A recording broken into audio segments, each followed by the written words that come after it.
She's a golden girl, way on a time. Oh yeah. Da-da-da-da. I was dancing to this song. I wish I would know the words, and how the hell I don't know the words. Does it ever happen to you like that you, when you were a teenager, you are dancing to like English songs? You know, you are, I don't know, 14, 15, 16, and you are dancing in the disco and you are singing and you know, you're feeling it. You're so deep in the song, just saying the words. Oh my God! Wow! And then once you're an adult and you actually understand the words of the song, it's like, what the fuck? This was a song about killing yourself. Or this was a song, a funeral, a song for a death. Or this song said, I was a kid dancing and singing to this. Did it ever happen to you? And if it did, please write me the song. I want to know, because it happened to me so many times with the song that then you really, once you understand the song, I was like, what we were thinking. So guys, why we had this little break during the summer? Because summer is the least time you should not be on the phone, you should not scroll Instagram, you should not watch TV, you should not read news, you should read a book, you should enjoy the sunshine, you should get tan, dress up, go wine, dine, feel yourself, enjoy the season. And can we speak about enjoying the season, by the way? In theory, everything sounds perfect. Summer, relax, enjoy the sunshine. In reality, what does it mean? I want to hear your opinion. If you don't go to Saint-Tropez, Italy, south of France, Ibiza, Mykonos, and so on, you're a freaking loser. What you were even doing on your holiday. And if you don't pack a separate, at least 3-4 outfits for that day, when you are on that destination, what's wrong with you? Did you even really did holiday? And if you don't go to the hottest, most fabulous restaurant that is impossible to get the place and you are dancing on the table and blah, blah, blah. I mean, girl, what you're doing with your life? This is an interesting topic to me because I ignore holiday. I really didn't go anywhere this summer and I will do a vlog why. I hate this pressure to go on holiday. Everything is crowded, full of people. You get less for your money. You don't get the service. Everybody is in a rush. That's not holiday. Okay. Let me know if holiday is a scam or we should do holiday. But holiday is finishing. Okay, so today we're not here to discuss holiday. Holiday is over, move on, that's a close topic. Today we're going back to fall. We're going back to being busy, being productive, and really nailing those last 4 years of them. So I hope that you meditate, you thought about life during your holiday, and now you're here ready to kill it. So what I asked you guys on Instagram, what you want to know about business, because business is my first love. Because as much as I love fashion and beautiful things and destinations, I absolutely love business, and I would like to discuss more serious topics with you. I don't know how is it, there is this myth in today's society that you have to be self-employed, you have to be entrepreneur, you have to be a startupper, you have to have something of your own in life to make it, so to say. And I was even discussing with my girlfriend, I was telling to her, you know what? Man, I see my boyfriend, when he meets with other guys and with other men, they always discuss business ideas, opportunities, they want to make money, they want to help each other, how to do a deal, what can be done. When we women, we meet together and tell me if this is wrong, we discuss how to spend money. In most of the cases, we definitely discuss how to spend money directly and indirectly. So that's why I wanted to open this topic about discussing business ideas and hopefully share something from my own experience. Well, not reality. So it's difficult to explain because as long as I remember as a child, I always wanted to make my money. It has to be maybe some childhood trauma, what was actually going on there. I need to ask my psychologist. I even remember my first job was 5-6 years old. Oh my God! Wow! Because I was not in the school yet, I was really a baby. I decided I wanted to sell tomatoes in the street. Because my parents had lots of tomatoes at them garden and too many actually for us to consume. And I came up with this great idea that I will sell the tomatoes. I weighted all the tomatoes. I made like a package is 1 kilo or 2 kilo in plastic bags. And I was selling the tomatoes in front of our supermarket. I'm still laughing with my mom to this day because I've always said, Mom, how on earth you allowed me to do it? If I would do this today, the child service would come there and take me away from you. But different times, and definitely it was just a thing. Nobody cared. It was safe or way more safer than these days. So I was there completely alone without my parents selling my tomatoes. People were buying and I knew that was the most interesting thing. I knew that people will buy from me because I was this cute little blonde girl selling the tomatoes and my competitors, they were all professional sellers. They were babushkas, which is the most professional seller, if you know what I mean. And they do this for a living, actually. So guess who sold out all her tomatoes first?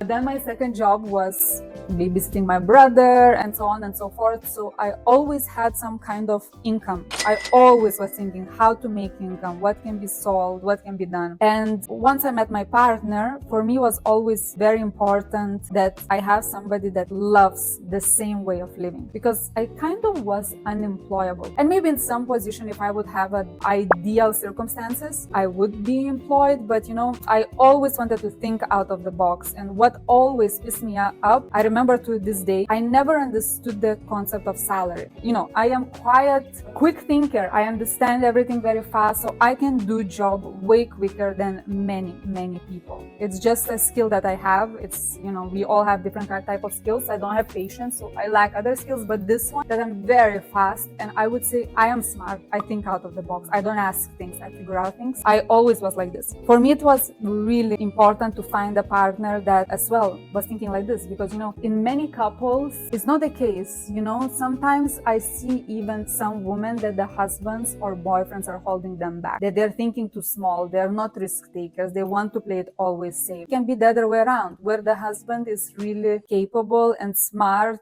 and the woman is not supporting him, or she's doing everything to sabotage him. So that was extremely important for me. We did so many startups as well, and I love personally to work with startups, but what I understood in all my startup experience, from wedding to banking to gifting to tech startups to pharma startups, really we tried many of them, and let me know if you want, I will go more in detail about this topic. What I understand with startups is very hard to make a project and move it from 0 to 1. That means it's really hard to start something. Today I'm looking with a little bit of different eyes to this. I have a different thinking. I would choose today to buy a business, maybe not doing well, or the owner is retiring, but there is already proof of concept, there is a clientele, definitely an easier way to do business today. But at that time we were thinking differently. We definitely wanted to start, and you know, you make good decisions, you make bad decisions. Everything was a great experience. I still remember one startup, you know, because we always were asked to partner with many startups, and many we said no, but one I definitely regret. Once we met this guy, I don't even know, we were living in Lithuania, in Vilnius,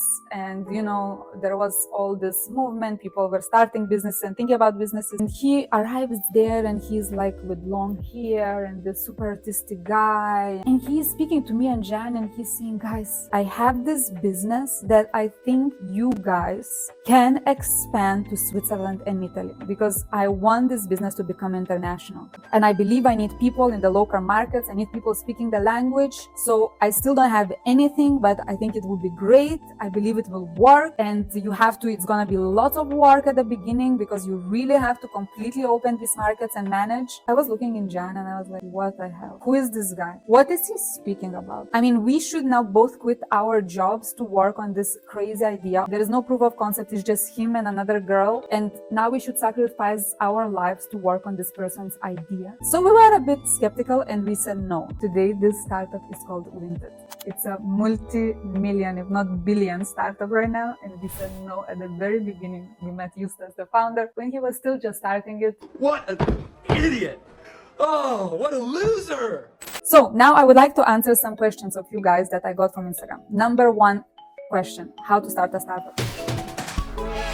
You have to share your idea. Before you start any startup, always the biggest mistakes, because we worked with many startups, even as a branding agency, marketing agency, we have an agency on the side, that I saw over hundreds of startups that we encountered in our way. Forget this. The biggest mistake in startups is thinking that your idea is a secret. It's my precious. I cannot share because people will steal my idea. I cannot tell anyone because this idea is so great. when I hear this, I understand that this person doesn't have no idea about business, doesn't have no idea about startups, and it's gonna be a long, tough road. If you're thinking like this, you probably should not start a business, because this is the biggest mistake that I see. First thing that you should do, you should speak with everybody and your grandma about your idea. If you're too shy to tell that this is your idea, you say it differently. You say, oh, a friend of mine is thinking about starting this and this,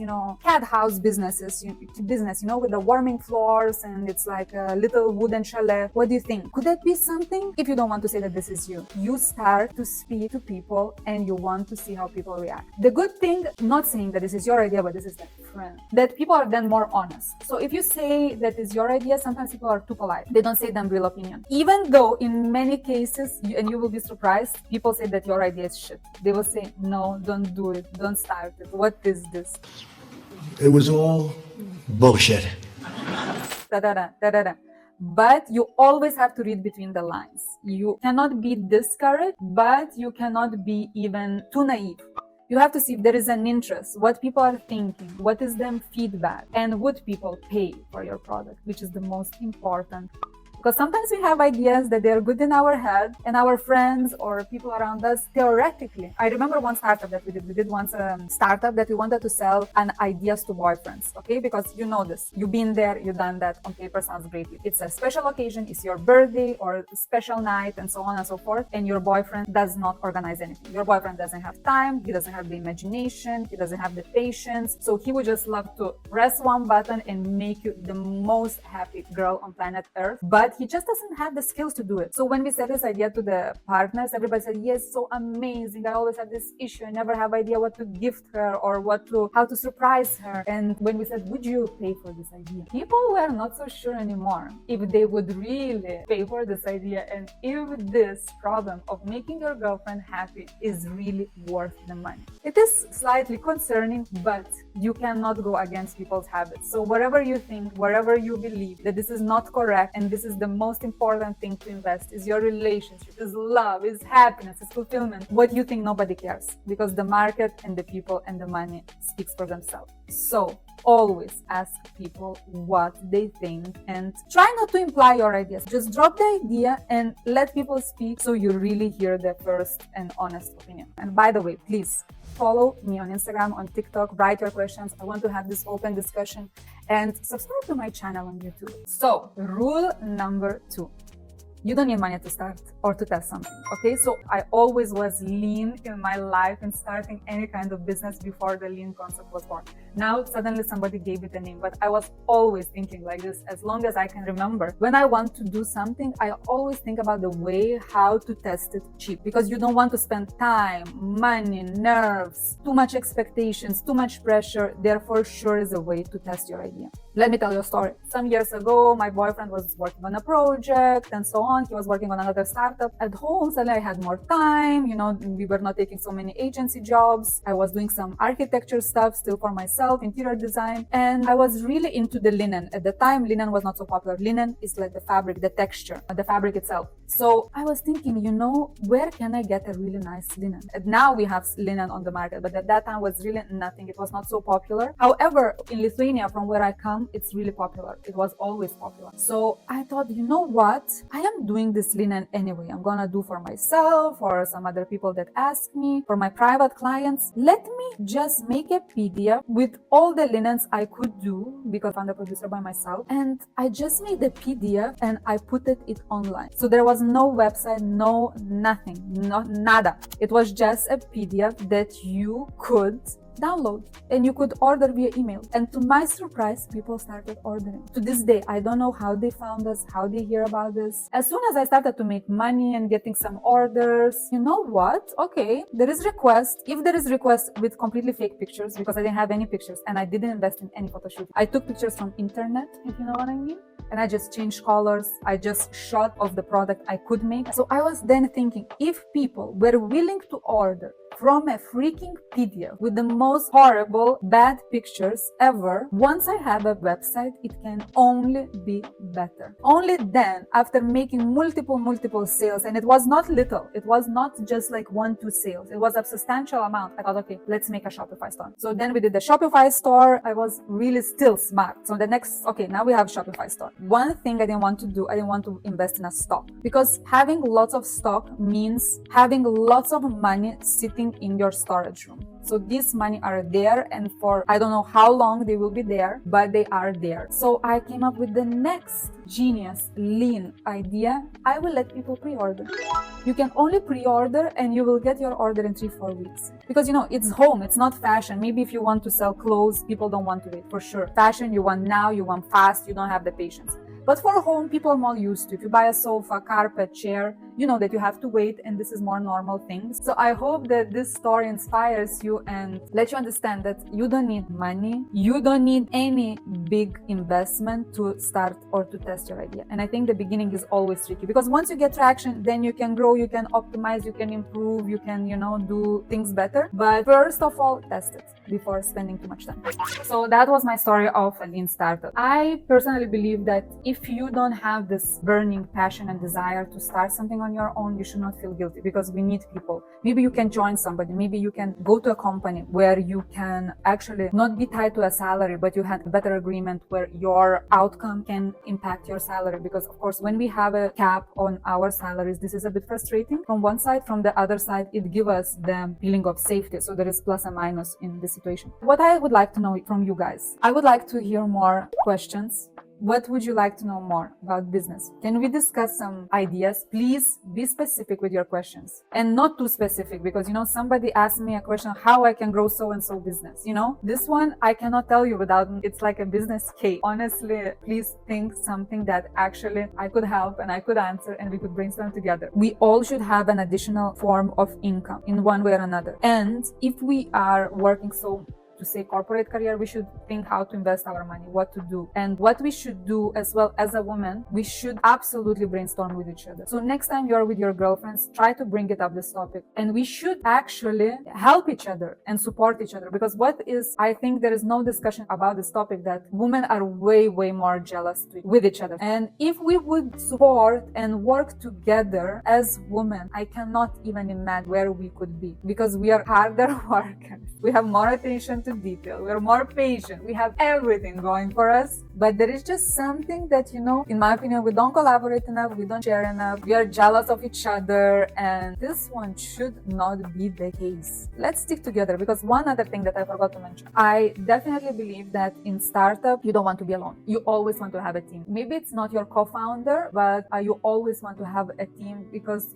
there will be days when it's very hard and very tough. And if you're just by yourself, it's really hard. You will give up no matter what. So thanks God, my partner is my life partner. But the days that I feel down, he's down, I am pushing. And one other important tip in choosing your co-founder or your partner, always choose people with different skills. Don't choose people with the same skills, because that's a mistake.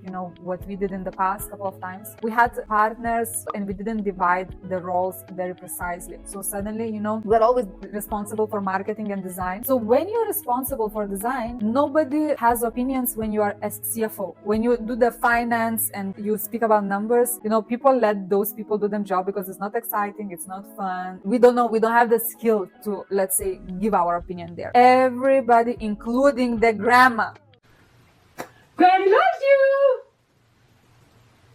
has an opinion on the design that you do. Suddenly people come with them design ideas, pushing them marketing ideas. Operations is doing a logo for your company. So please avoid this. There has to be always a very clear division between the skills and responsibilities, and choose people that are different than you. Because if you are creative, you need somebody that is super organized. If you are too organized and you are too precise and you know that you lack creativity, you cannot come up with creative ideas, choose the other person. If you are super conservative person, maybe you need somebody that is a little bit more risk taker. If you're somebody that is very shy, introverted, you don't like to speak with people, choose somebody that is extroverted, that will go out there, that will speak to people, investor, client, because you need that skill as well. So always go for complementary skill. Don't choose people that they are like you. Maybe it's like your friend or somebody that you know, but if they have two similar skill sets, don't do it. This is straight path to failure. Believe me, we did this mistake so many times, and divide the skills very clearly.